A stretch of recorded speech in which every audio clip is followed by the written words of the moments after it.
Hello. My name's Ed, and I'm here to talk to you about Bitcoin mining. In fact, I'm here to talk today about not just Bitcoin mining, but cryptographic currency mining in general. This is a Bitcoin meetup, so I'm going to mainly cover Bitcoin, but I'm also going to talk about some other cryptos which I'm particularly interested in. So hope you'll all enjoy that. Thanks, Hakim, for covering kind of a general introduction to the mining process. Hopefully I'm going to dive a little bit deeper and, as the title says, take you from kind of bedroom to bank account. So really how to use or buy hardware you've got at the moment, or use something to be able to actually generate cash. Okay, so everybody loves a good animation, so I quite liked this one. Oh, wait a sec. Is that going to zoom in? Yeah, there we go. Hopefully this will work. Paul, do we need to plug in some sound here?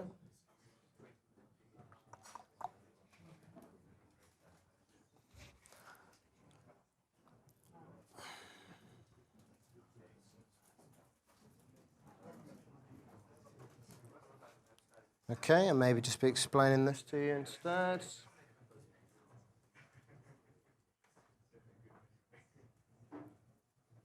Yep, okay, let's come back to that. Thanks, YouTube. Okay, so let's start off with what Bitcoin isn't. Well, what Bitcoin mining isn't, sorry. So to start with, it isn't a physical act, okay? Bitcoins aren't in the ground somewhere, they aren't inside rocks. You can't, as this guy seems like he wants to do, get some cash out of actual money. Another thing it isn't is printing money. There is ways to be able to use Bitcoin mining to be able to generate actual cash, but you can't kind of print out a Bitcoin and go and spend it at a shop. Well, you can print out Bitcoin, you can't print out actual cash and go and spend it at a shop. So the way that it's done, let's go straight to here. So a good analogy that I've read online, which I often come back to, is that the Bitcoin mining process is very similar to the lottery.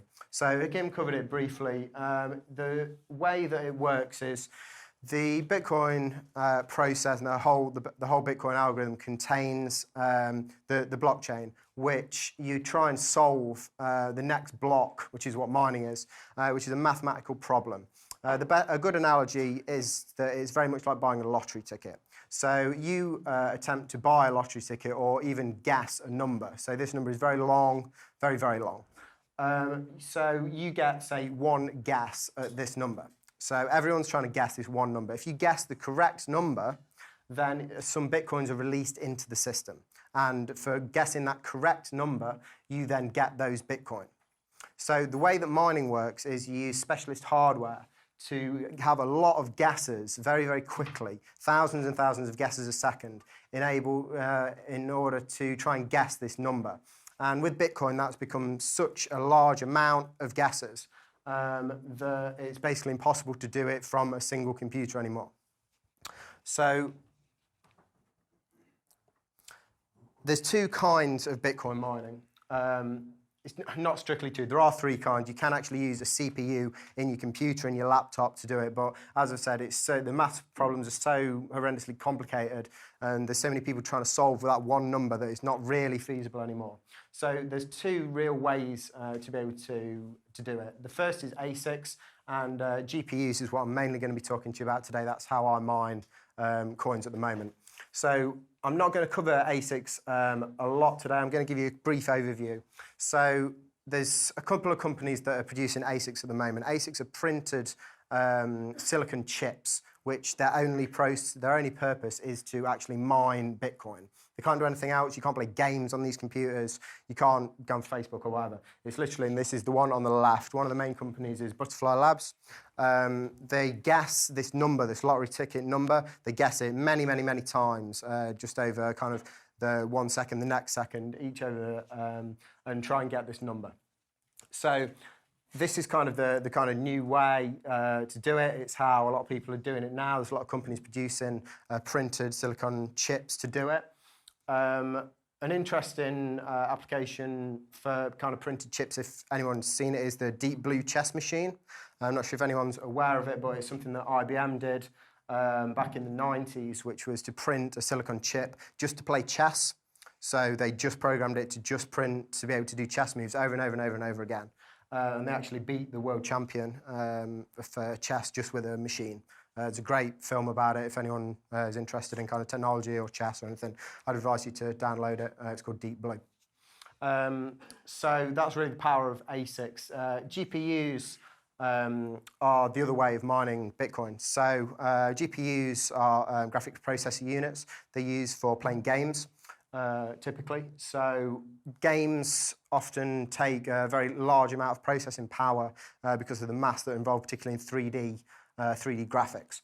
So on the right here, you can see at the top, this is a Radeon GPU. There's many different kinds of GPU, but there's a couple that are really particularly suited that you can adapt to be able to work out the Bitcoin algorithm. So by linking a number of these GPUs together, you can create a machine that is able to guess many, many times a second and can actually be profitable for using electricity. So, in order to mine Bitcoin using GPU, there's a number of things that you need. The first is a case. Typically, there aren't many cases that are produced to hold a number of graphics cards, even the most advanced games, which use really kind of 3D graphics, Battlefield 3, kind of all the big games. You only typically need one graphics card to run this. There's no one that needs to buy multiple graphics cards. So you need to build a case or find something. I use a milk crate, which we'll get to in a minute. The other thing you need is a motherboard. Typically, again, motherboards aren't made to hold a number of graphics cards. So you use, which is the GPUs, the second image down, and then you also need riser cables. So these cables on the right here, the large end that you can see, this plugs into kind of a high-end graphics card, which is a PCIe X16 connection for a graphics card. The other end is for kind of crappy graphics cards for old computers and stuff. But a lot of modern motherboards, they'll have two kind of big, beefy graphics card slots, and then they'll perhaps have another 2 or 3 older graphics cards adapters. And then you can use these cables to plug in and kind of link together a whole number of graphics cards, which you can then use to mine Bitcoin. You'll also need a fairly large power supply. There's been a lot of jokes that kind of a Bitcoin miner can heat your house. They do get very hot. One of the cards I've got running is kind of a special card, but that runs at around 100 degrees C constantly. So some of them you're hoping to get around kind of 70 degrees, but I mean you get five or six of those chained together, it produces a huge amount of heat, takes a huge amount of power supply. Okay, so my mining machine. I started mining coins late last year. I'm going to basically cover kind of my setup and kind of what I've done to be able to kind of create cash just using electricity. So my miner, I actually mine script coins. Now, for any of you that are interested, script coins are another type of cryptographic currency. Bitcoin is the first and the most famous cryptographic currency. There's over 30 other currencies. A lot of people describe Bitcoin as the gold and other currencies as kind of silver, bronze. There's a huge amount of other currencies. None of them are worth a particularly large amount. I think the most at the moment is about $5 a coin for a coin called Litecoin. Personally, I mine Feathercoin at the moment, which is a less known coin that was invented in Oxford. So the reason I'm covering this is because the other altcoins are used an algorithm called script. So script is different from the algorithm that's used to create Bitcoin. Bitcoin is SHA-256, which is a particular kind of encryption. So the way that it works is that these ASICs, the chips that I spoke about earlier, they've been printed to work out this SHA-256 algorithm. So that's fine, and there's a few other altcoins that use that as well. but the script is a different algorithm which most of the alternate coins are used to mine. So at the moment, script coins cannot be mined using ASICs. So there's no way that you can buy dedicated hardware in order to mine them. So the reason that this is interesting is because at the moment you can still mine from your computer or from your bedroom or using graphics cards that aren't made for mining Bitcoin. And I'll show you a couple of sites in a second and why that's important. So this is the early stages of my mining machine. Sexy, I know. So at the back, you can see we've got a 1400 watt PSU covered in cables. Probably not particularly safe, but it's been okay for so far. And then my original setup was with 2 GPUs. These are Radeon 5850s graphics cards. They're arguably the most economic for mining Bitcoin of power versus hash rate. Hash rate is the number of guesses or the number of lottery tickets that you get per second. So the more, for example, one of these gives you about 450 guesses of a lottery ticket per second. So by kind of linking those together, my mining machine is 1,600 guesses of this algorithm. And they're all pooled together into a mining pool, which I'll get onto a little bit later. At the bottom is a milk crate. Found this on the side of the road. I know, yeah, I lost the deposit. It's good on the other side. I should have taken a picture from the other side. It actually says milk crate. You can see we've got Mark 1 scratched in at the bottom there. So this is good because it doesn't get very hot like metal. And we'll move on to the next picture, which will explain how I've set it up. Okay. So this is a milk crate, and I got a saw and cut out the kind of bottom of the milk crate along the bottom here. It's high-tech stuff, right? So the milk crate, you've got the milk crate like this, and then you've got the little prongs that go up to hold the milk, okay? So you saw through those, and then you can slide in a motherboard into the bottom. So it's nicely ventilated on these little prongs at the bottom. Okay? So then from underneath that, the riser cables that we spoke about earlier, you can plug those in along, and then you can, if we just go back, you can see they kind of come up and they fit into the bottom of the cards. Okay, so by doing this, you get really good ventilation, which is important when you've got kind of 5 or 6 cards running at kind of 70 to 100 degrees, and a PSU that could probably kill you if you touched it. And so, so then you've got the motherboard underneath, and then you just need. I'm running Windows operating system, which is pretty much the most kind of used one with the different mining programs, which I'll get onto just in a minute. Okay, so there's a number of things you need to mine Bitcoin if you're not using an ASIC. If you're using an ASIC, you buy something from Butterfly Labs or another company, you plug it in, it comes with some software, you plug it in, you press go, off it goes, right, you're mining Bitcoin, that's fine. Script coins, it doesn't work like that. You need to build the actual machine first, and then you need to use a number of resources in order to be able to mine the Bitcoin. So the first is the actual mining software that you use. I use something called CG Miner. There's a number of different kind of mining tools that you can use, and these are basically the things that try and guess the number. So you can go in, and it's beyond the scope of this talk to talk about the settings of these kind of programs. It is complicated. There's a lot of different settings that you can set up for that. It means the miner has to be stable so that it doesn't crash. But CG Miner is kind of fairly stable, and you can adapt it to lots of different coins so that you can guess either Bitcoin or you can guess these script coins.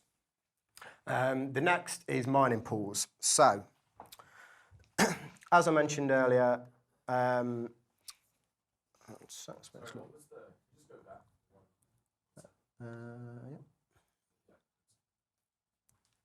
so I'll get into the trading sites in a second.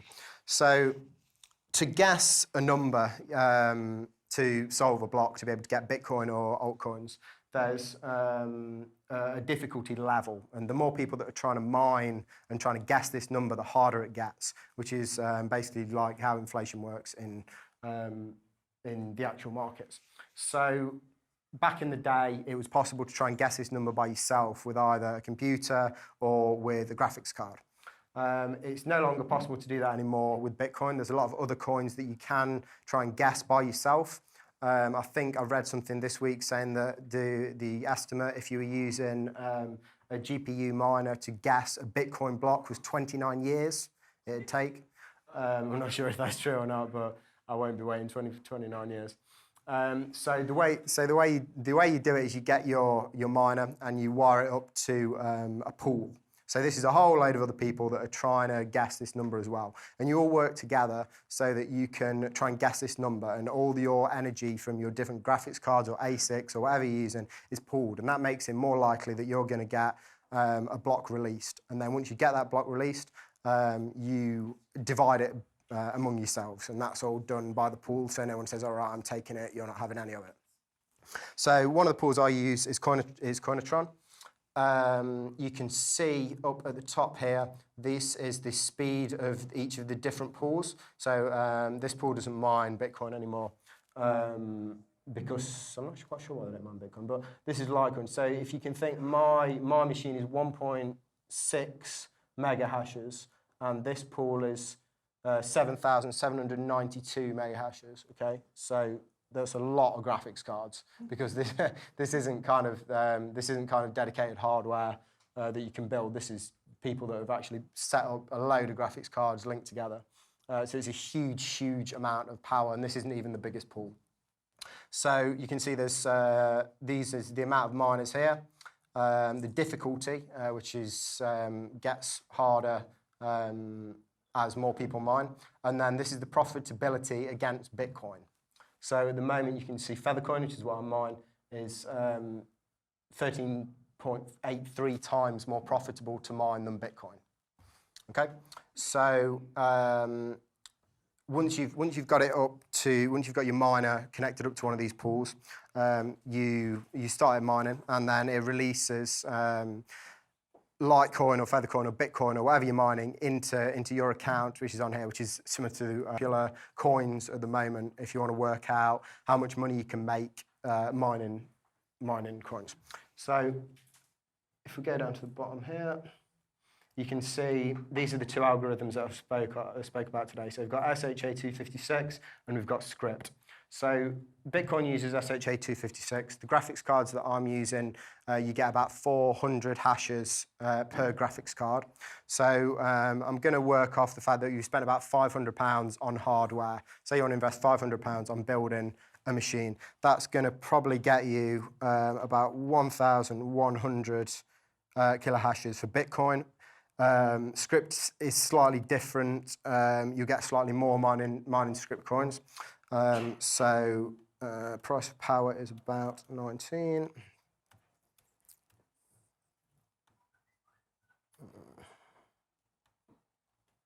Although it doesn't seem like we have an internet connection, that should work that out.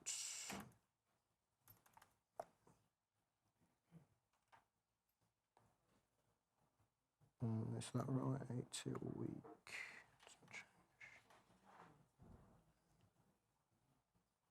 Okay, I don't think this is updating because I've not got the internet, but I'll walk you through each of the columns here. So we've got the coins on the left here. So we've got Bitcoin. Litecoin is kind of the silver if Bitcoin's gold. Feathercoin's what I'm mining at the moment. There's a whole other load of coins, a load of stupid stuff like barbecue coin.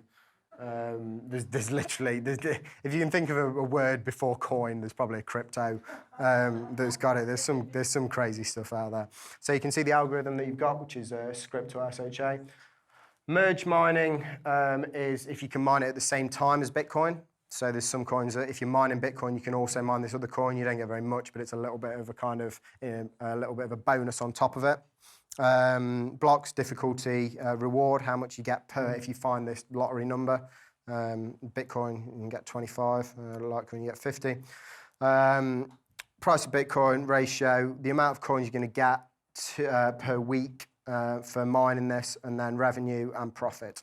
So unfortunately, this isn't working out how much it is, but at the moment, Bitcoin is about, if you spend about £500, you'd be about minus $20 per week, okay, if you mine Bitcoin.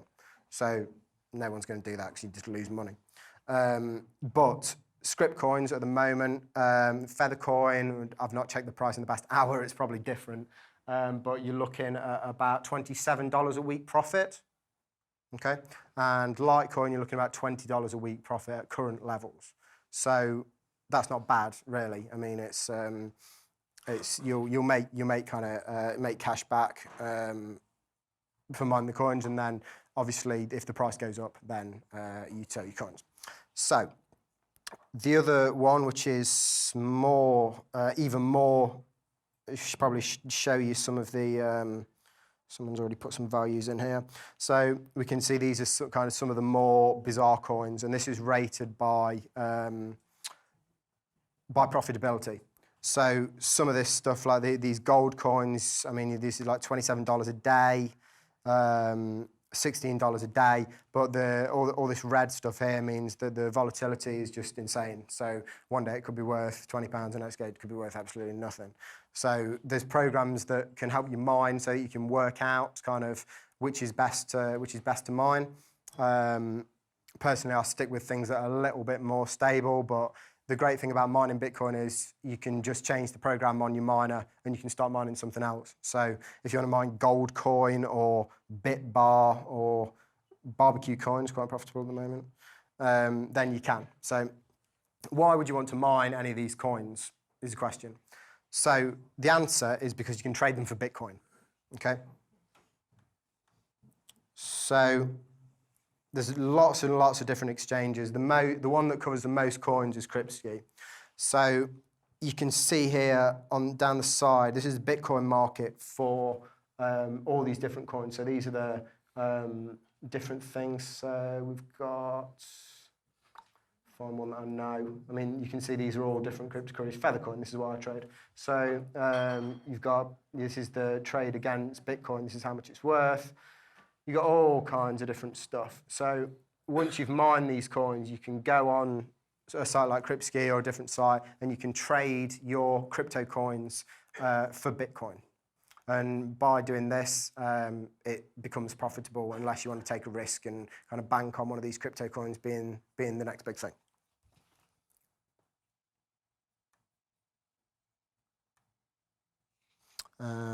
Okay, so that covers that. So, why should you mine? So, as Paul said at the start, Bitcoin, if you're thinking of putting all your money into it, I'd think very carefully. It's often not the first iteration of any kind of product that makes it. I mean, look at AOL, look at Nokia. So whether Bitcoin's the best thing to invest in at the moment is up to you. I'm not here to offer financial advice. The reason that I mine is, one, because it's fun. I enjoyed building things. Building a miner was good fun. The hardware doesn't really depreciate. You can buy all the graphics cards off eBay. Milk crates was quite difficult to find. So you have to go and kind of search some ditches and stuff. But it's quite good fun to kind of do it, and then you can actually see things coming in. The amount of electricity that it uses is a lot, depending on how big a machine that you build. One of the most interesting things, I think, is the fact that the amount of electricity that I use is converted straight into a currency like Bitcoin.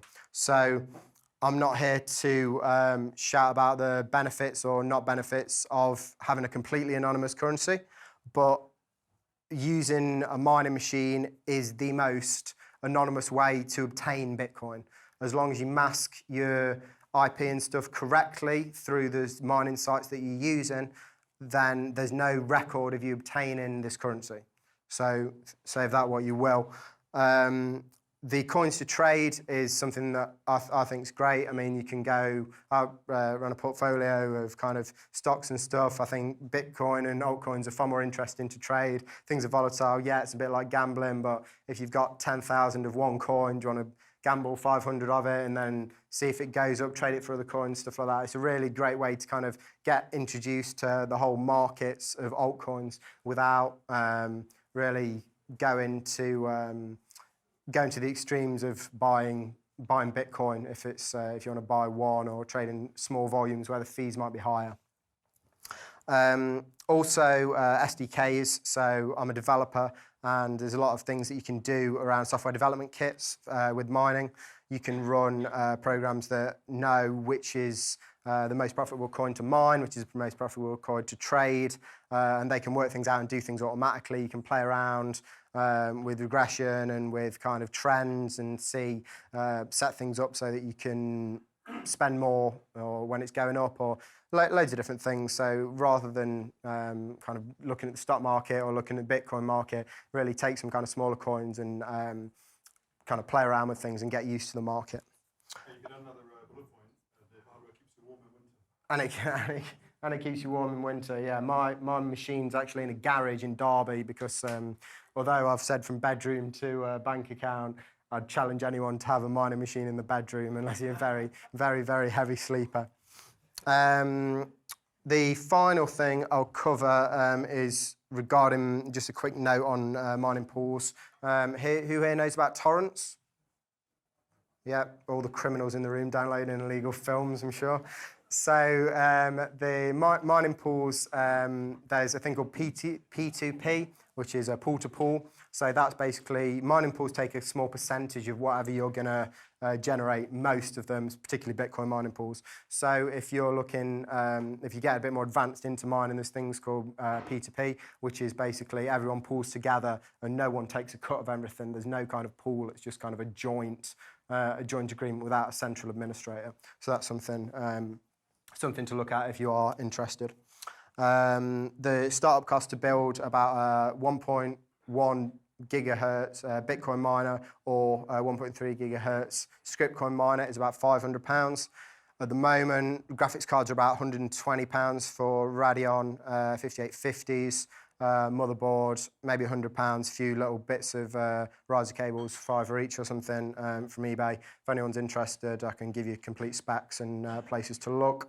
I'll just show you one more site if we have got the internet.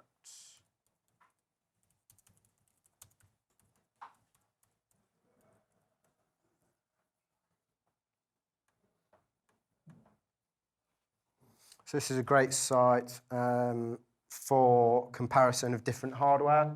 You can see the make here, what the GPU is, and then you can see how much kilohashes a second it's going to give you. This stuff's about configuration, which I'm not going to cover in this talk. It's more complicated. I can pass you on some links if you're interested. So you can basically work out how much you want to spend on particular hardware. You can have a look on here of how much hashes you're going to get per second. Then you can plug it into a site such as Dustcoin or Coin Wars, and you can see how much you're going to make. So I think that's everything for me, and happy to take any questions.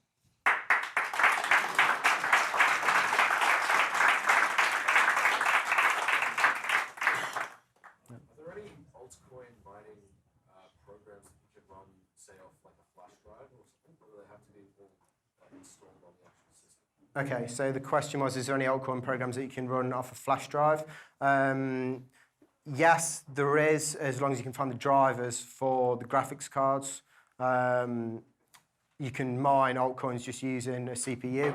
So, but you wouldn't be able to get the drivers for something like an Android memory stick or something without the Windows 8 drivers. So as long as you can run Windows 8 on it, if you've got a big enough flash drive. If you're mining and you're buying all these lottery tickets, who's telling you that you've won? Okay, that's a good question. So the way that the cryptographic currencies and Bitcoin or any of the other coins is structured, that's just how it works. It's just like torrents. If you're downloading something from a load of other people, it's just the protocol of how it works. It's how it's designed, that it's decentralized. No one is issuing the money. It's built into kind of the code that, after this number of guesses to the system, to the blockchain, then it issues more. It's like if you're downloading a torrent file, a load of people have got it, you send a request saying, let me download that torrent file, it just downloads it. No one's there issuing the central kind of, the central request to kind of give that out.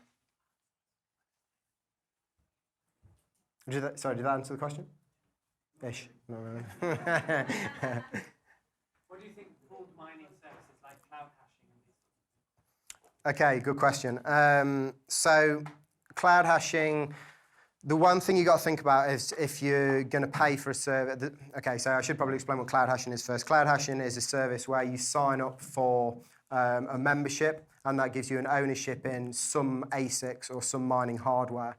That then you have a contract over a certain amount of time, and then you're given a certain amount of Bitcoin each month or each week through this process and this contract that you have, that you own some of this hardware, but you don't actually kind of have to have it in your house.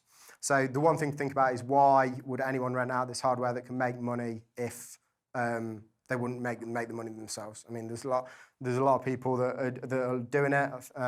Personally, it's a no-brainer for me. If I have a load of hardware that can make money, I'm not going to rent it out to you so you can make money.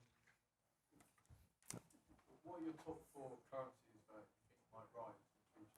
So top 4 currencies that are going to rise in the future, for me, it's Litecoin, WorldCoin, Feathercoin.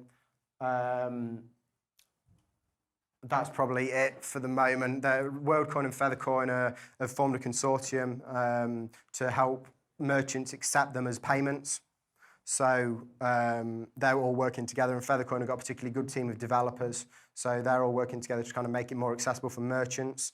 The one thing about Bitcoin is if I pay you with Bitcoin, it can take, say, an hour for the transaction to confirm. Altcoins, a lot of them don't work like that. A lot of them are a lot faster. So it's a lot of application of, yeah, maybe I could pay with the shop with it if you can get something fast enough.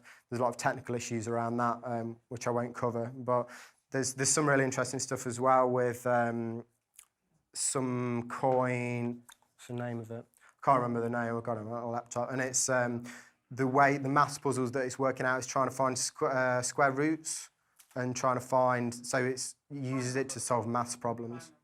Prime numbers. Sorry, prime coin. There you go. So yeah, that's actually helping kind of maths environment. But I've not really looked into it very much. I'm not so interested in solving prime numbers, but more about making money.